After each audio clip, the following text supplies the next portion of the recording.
Welcome to Living in Beauty.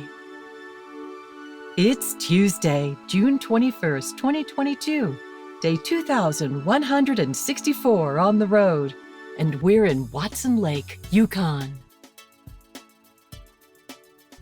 Moving north toward Alaska, we never know what we'll be up against. Conditions are rarely what the travel guides project. Currently, we're dealing with flooded campgrounds due to the early spring melt. Entering Southern Oregon in early March, we were prepared for harsh weather, but not the thrashing we took. The beautiful Oregon coast drew us in from California and spewed us out upon Washington, our bones stripped clean of any ideation that this wild romantic land was ever intended for mere men. From the moment we pulled into Brookings, we felt miserably and ineffectually human. The gloomiest spring since 1945 was a fine howdy-do. Freezing temperatures, constant rain, hail, snow, and deafening winds would continue for at least 8 more weeks, pounding in the message on the old California-Oregon border, "Welcome to Oregon. Enjoy your visit." Like most Californians, we adore Oregon. Many of our dearest San Diego friends moved to the Beaver State to stake their claim to a different way of life. All have fared well. Oregon welcomed them, enfolded them, steadied their anxious hearts, and rewarded opportunity with abundance. The state of excitement blew our socks off too, and returned them sopping wet without so much as a sunbeam to dry them out. It seemed we were always online, ordering woolen this and rainproof that. Still, it wasn't all a wash. Oregon is gorgeous, even when she sulks in storms. From Eureka, the rain never let up. Following the 101, we passed through the redwood forest to Brookings.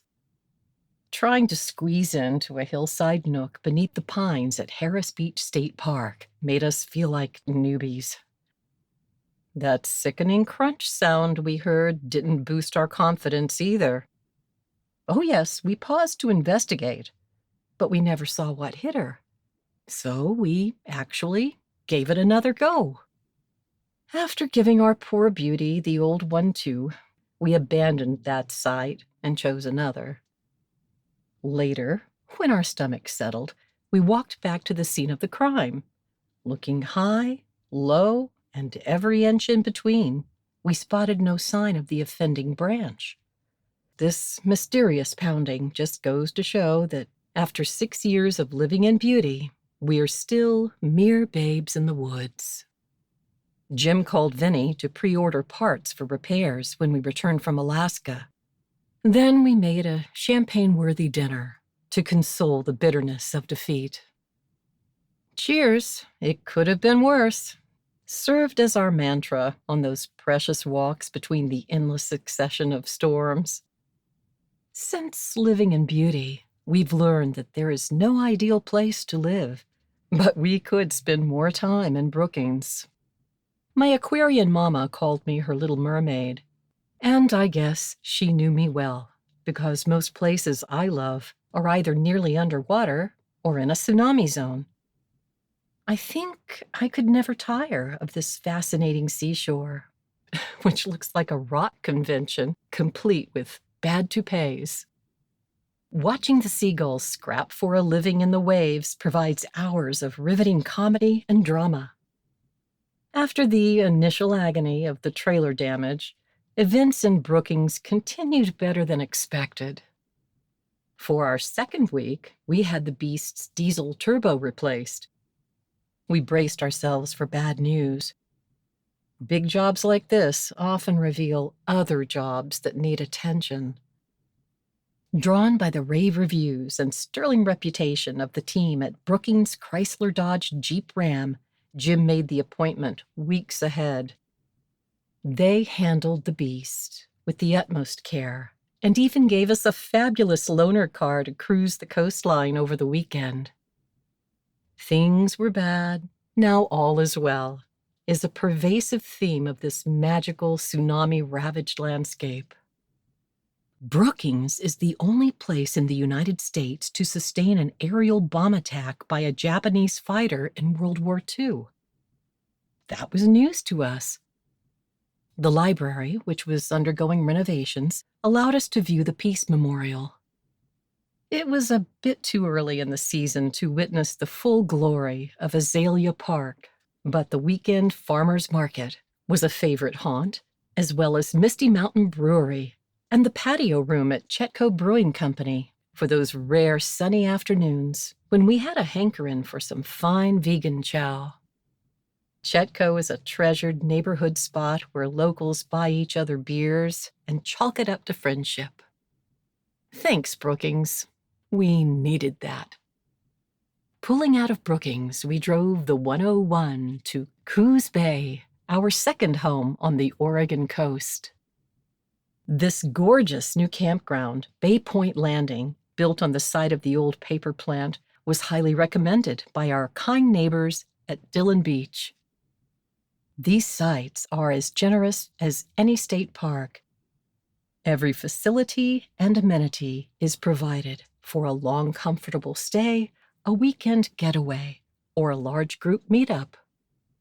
As AccuWeather predicted, it rained every day of our 2-week stay, but not all day long.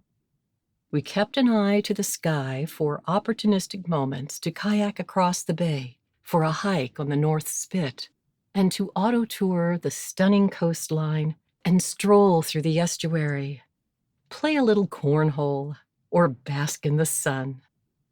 We seized a spectacular day for a top-notch lunch at Tokyo Bistro and an afternoon at Mingus Park.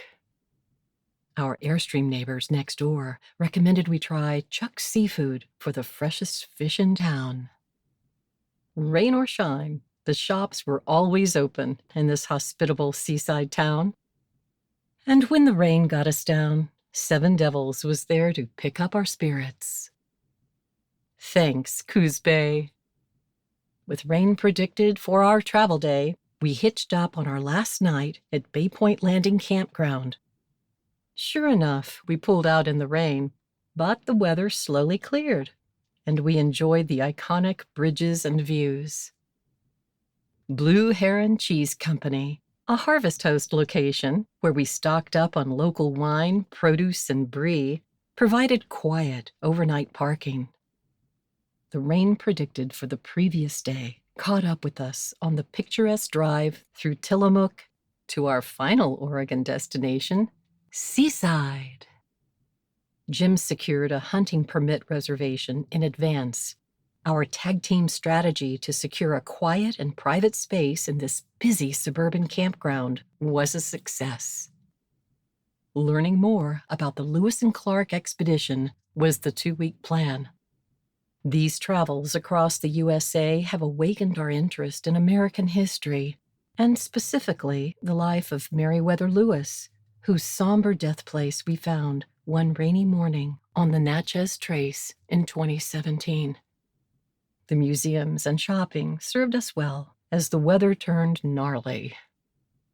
Hiking the scenic trails and kayaking the river didn't pan out. But how often can you cast your eyes on a chocolate sea? This curious biological phenomenon is perfectly healthy, and it reminded us of the Strawberry Milk River we saw in Granite Creek in Wyoming. Seaside is an historic town with a focus on recreational tourism. The indoor amusement park, arcade, restaurants, and beach are the main attractions. We enjoyed the hip coffee lounges and drive-thrus, and the innovative breweries in a repurposed jail and the Old Town Cinema. And what a pleasure to walk the promenade along the historic beach. The icy chill in the air pointed out our aches and pains. Feeling old makes me ruminate. That's old person speak for think. What Lewis and Clark accomplished was extraordinary, but they are not ancient figures. And as the world reconsiders the solvency of boundaries, conquest, and treaties, Their story seems almost current. The Seaside Museum and Butterfield Cottage brought that squishy issue of age and the passage of time closer to home. The articles in the collection, call them obsolete, vintage, or antique, were once a part of our activities, our daily lives, and they are now being rediscovered by young people. Discover is such a wide-ranging word. We substitute it for learn, found, revelation, and realize, as in, I discovered I was out of gas, and mittens helped me discover I am not a cat person. Discovery is both personal and generational.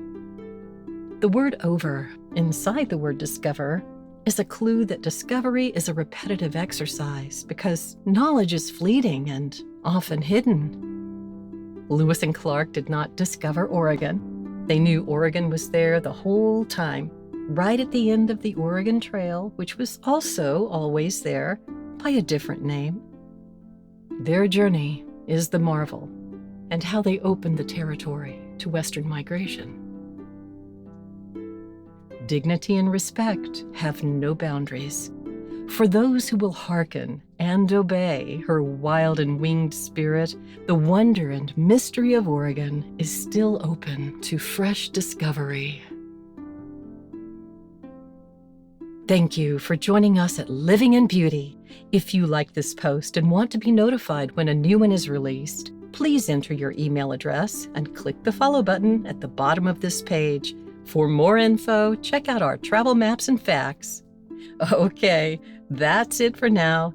Safe and happy travels. Until next time.